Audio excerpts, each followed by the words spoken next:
Hey guys, welcome back to another GTA Online video. My name is Saintsfan, and today I wanted to answer the question, how much money will you need for this upcoming summer update? The reason being is because this summer update sounds like it's going to be a bit different than we normally get from Rockstar. Pretty much every other update we got was something that had a property that you had to purchase, usually for a decent chunk of change. But this update doesn't look to be that way. If we take a look at the newswire, if we scroll down here to the bottom where they start talking about specifically, or kind of specifically, what's coming in this update, none of this really sounds like something we're gonna have to buy. So the first thing they say is that this update will expand upon the criminal careers of CEO, biker, gunrunner, and nightclub owners. That almost just sounds like maybe they're just gonna add more missions perhaps to those businesses. I mean, they could get crazy and add new property locations, but I mean, if you already are a business owner of any of those, then I mean, you already bought the business property, so you don't need to buy another one. So that's something you're not going to have to necessarily buy into.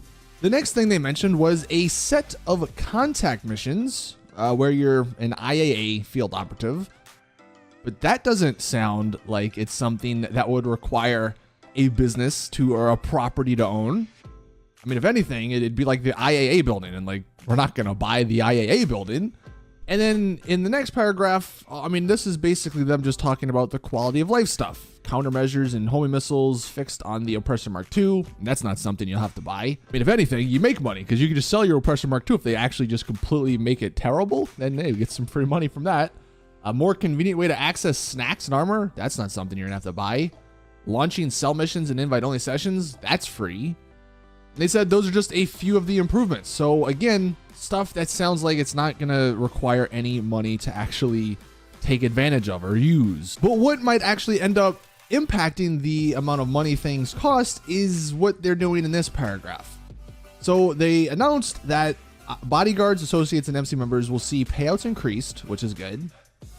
Also, increased payouts in just regular stuff. I'm assuming races, well, it says right here, adversary modes, and select heist finales. So we'll be actually making more on some of the older content, which sounds good, but it's Rockstar, and we do have to remember that. And there is definitely a world where even though they give us increased money, they just make everything else more money. Like this car, for instance. Normally, you'd probably say it'd be like $2 million.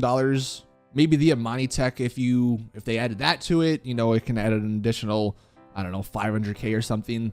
But there's definitely a world where all the vehicles in this update, and we don't know specifically how many, but there's a world where they're just all insanely expensive. Maybe this car is like now 3.2 mil. Maybe sports cars are now 2.5 plus mil. Any weaponized vehicle? Geez, I mean, that can go up to 5 mil. And the reason I did want to bring this up is because, again, it's Rockstar. We have to remember that. At the end of the day, they love making money with shark cards. And as nice as all this stuff is, you know, letting us make money in invite-only lobbies, increasing the payouts to everything, making bodyguards and all those increased, something might give, and they might just inflate the economy. Again, I mean, they've done that over many updates, and this might be the next stage where they increase the payouts, sure, but then they also increase how much money everything costs. So where does that leave us with how much money you might need for this update? Well, we can kind of look at last year's summer update and make some comparisons. So last year's summer update was the Tuners update, and you can see there were 17 vehicles in this update. 10 were available at launch, and then I think there were 7 for the drip feed. Now, most of these cars, if you remember, they weren't really like super cars. It was mainly like the sports cars that had good customization because it was part of the Tuners DLC. So a lot of these were actually relatively cheap compared to like top-end supercars. But let's just say there's a similar number of vehicles. Let's just say 15. So if there are 15 cars, I mean, there'll probably be 5 or so supercars. I mean, I'm sure this is going to be one of them.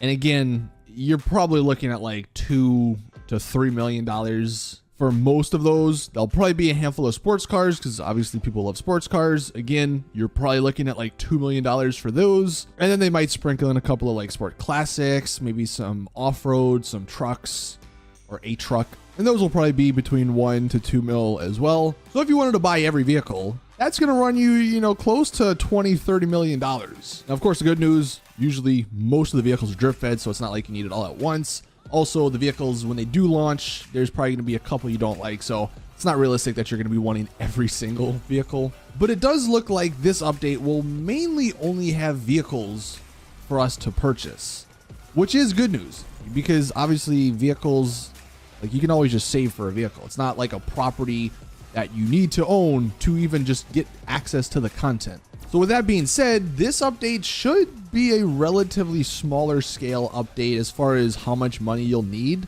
So in all honesty, if you have anywhere probably, 10 mil, that's probably enough. That's probably more than enough.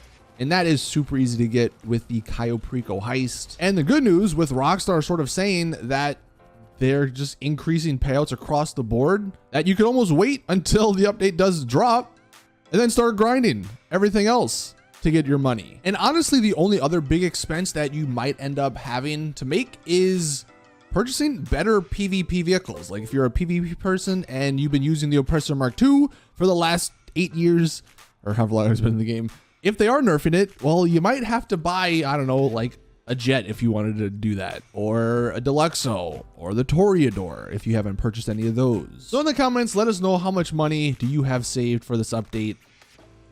I think most people probably have a decent amount because there's been nothing to really spend it on for the last, 6 months in the game. But as far as how much money you'll need to really get into this update, it doesn't seem like you're going to need that big of an investment. So there you guys have it. That, I think, is a realistic amount that you should be striving towards just to have to access, a couple of the new vehicles on release day, about 10 or so mil. Any more of that is just extra, in my opinion. Unless Rockstar just come up with some crazy property that we need access to become an IAA operative. I don't even know what business or what property they could even add for that. I guess if anyone wants to take a guess, you could let us know in the comments. But like last year, the tuners update, it made sense. You had to buy the auto garage, but this is just a contact mission where I guess we're undercover as a IAA operative. So I don't really think there could be a property where they could add. So yeah, again, I think it's mainly just going to be vehicle based. And while the new vehicles could definitely be pretty expensive, it's not like you just necessarily need to buy those day one.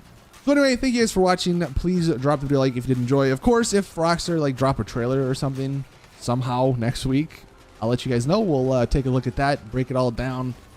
But honestly, usually they're more than likely not going to announce anything until next, or 2 Tuesdays from now on the 19th, when the DLC is looking like it's going to release.